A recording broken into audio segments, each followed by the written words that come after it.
ये तो 14 से हो रहा है, 13 से हो रहा है। उनको दे देती हैं 67 सीटें, आपकी आती हैं 3। उसके बाद जब लोकसभा के चुनाव होते हैं, 7 सीटों पर बीजेपी क्लीन स्वीप कर देती है। 2020 में उनको देती है 62, आपको देती है 8। क्लीन स्वीप विधानसभा में वो करते हैं, लोकसभा की बारी आती है, आप लोग क्लीन स्वीप कर जाते हैं। तो दिल्ली के मतदाताओं का मूड भी तो स्विंग होता है ना। लोकसभा के लिए वो नरेंद्र मोदी के चेहरे को देखते हैं, और जब विधानसभा, शायद यही कारण है कि अगर विधानसभा चुनावों में हम देखें तो सीधे नरेंद्र मोदी को हिट करने की बजाय तमाम मुद्दों पर वो गृह मंत्री अमित शाह का नाम लेते हैं और महिलाओं की सुरक्षा से जोड़कर उनके ऊपर हमला करते हैं कि दिल्ली पुलिस कोई काम नहीं कर रही है दिल्ली में। मतदाता का मानस भाजपा को यहाँ पर डबल इंजन की सरकार में लाने का है। इसका प्रमाण मैं आपको एक और दे देती हूँ। आपने नहीं देखा माननीय केजरीवाल जी कितने ज्यादा बौखला गए हैं कि सरासर झूठ का सहारा ले रहे हैं। हमने चुनावी जुमले सुने थे, कभी चुनावी छलावों के बारे में सुना? ये पहला चुनाव है जहां पर आपको आम आदमी पार्टी के चुनावी छलावे भी दिख रहे हैं। कितनी शर्मसार करने वाली बात उन्होंने कह दी कि जब यमुना जी में जहर घोलने का आरोप उन्होंने हरियाणा की सरकार पे लगाया है। यहां तक कि ईसी ने भी उन पर शो कॉज नोटिस दिया है। खुद आदरणीय नायब सिंह सैनी जी जो मुख्यमंत्री हरियाणा के, उन्होंने जाके यमुना जी में आचमन करके दिखाया कि कोई जहर नहीं घोला गया है।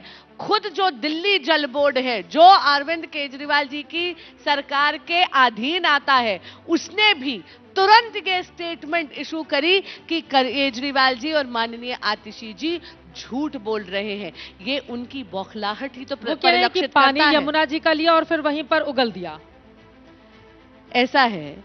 खुद दिल्ली जल बोर्ड का आप बयान देख लीजिए, उन्होंने कहा ये सरासर गलत है। उन्होंने ये भी बोला कि जब सर्दियां आती हैं, क्योंकि ग्लेशियर मेल्ट नहीं कर रहा, इसलिए fresh water supply Yamuna ji में कम है, अमोनिया की कंसंट्रेशन थोड़ी सी ज्यादा है। मैं केजरीवाल जी से पूछना चाहती हूँ, 1 दशक से यमुना जी की सफाई के लिए उन्होंने क्या किया? सरकार ने, केंद्र सरकार ने तो बजट भी आवंटित करा था, हजारों करोड़ रुपए का बजट दिया था। उन्होंने तो बड़े बड़े दावे करे थे कि यमुना जी इतनी साफ हो जाएंगी कि वे पूरे कैबिनेट के साथ जाके डुबकी लगाएंगी। चुनाव सर पर आ रहा है तो उनकी बौखलाहट देखिए। इतने शर्मसार झूठ का, असत्य का सहारा लेना पड़ रहा है उनको।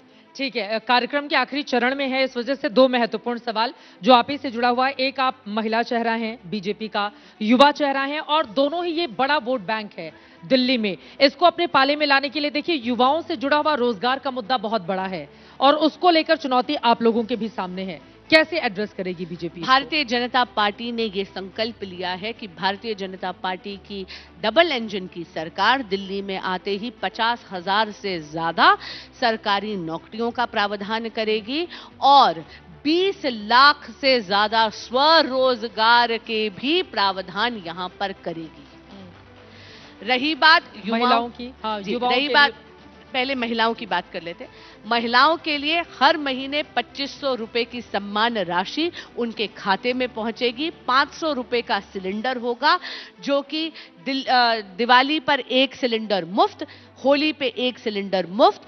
गर्भवती माताओं और बहनों को 21,000 रुपए की आर्थिक सहायता, साथ ही में 6 न्यूट्रिशनल किट्स।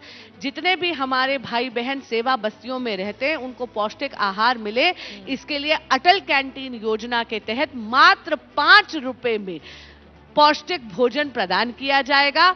आयुष्मान भारत के तहत 10 लाख रुपए का मुफ्त इलाज लाभार्थी परिवारों को दिया जाएगा और जितने भी वरिष्ठ नागरिक 70 बरस से बड़े हैं, वो चाहे सेवा बस्ती में रहते हो चाहे बंगलों में रहते हो, इससे उनकी आर्थिक या सामाजिक पृष्ठभूमि से कोई लेना देना नहीं है।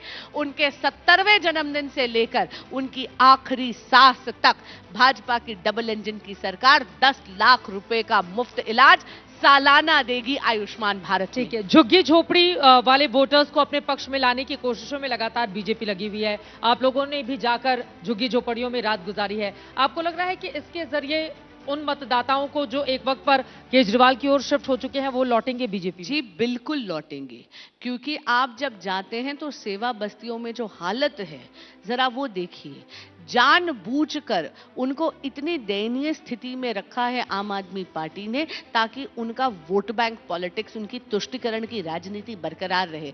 मैंने कहा ना, मुफ्त पानी का ये दावा करते थे, अरे सेवा बस्ती में भी बहनों को या तो टैंकर माफिया का विक्टिम बनना पड़ रहा है या फिर पैसा से पानी खरीदना पड़ रहा है।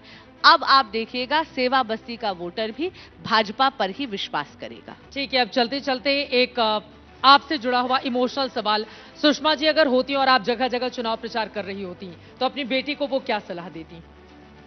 वो यही कहती कि इनके असत्य का भेदन करो, बहुत पुरजोर तरीके से प्रचार करते हुए दिल्ली के मतदाताओं को चेताओ कि दिल्ली को अब स्वर्णिम दिल्ली बनाना है। 5 फरवरी का दिन दिल्ली की मुक्ति का दिन है, टूटे हुए वादों से मुक्ति का दिन है, गंदे पानी से मुक्ति का दिन है, झूठ के बुलंदों से मुक्ति का दिन है, टूटी हुई सड़कों से मुक्ति का दिन है। और यहां पर डबल इंजन की सरकार केवल दिल्ली का देवतुल्य मतदाता ला सकता है। तो आपके माध्यम से मैं करबद्ध प्रार्थना करती हूं दिल्ली के देवतुल्य मतदाता से, 5 फरवरी के दिन कमल के फूल का बटन दबाकर दिल्ली को भी विकसित राष्ट्र की विकसित राजधानी बनाइए।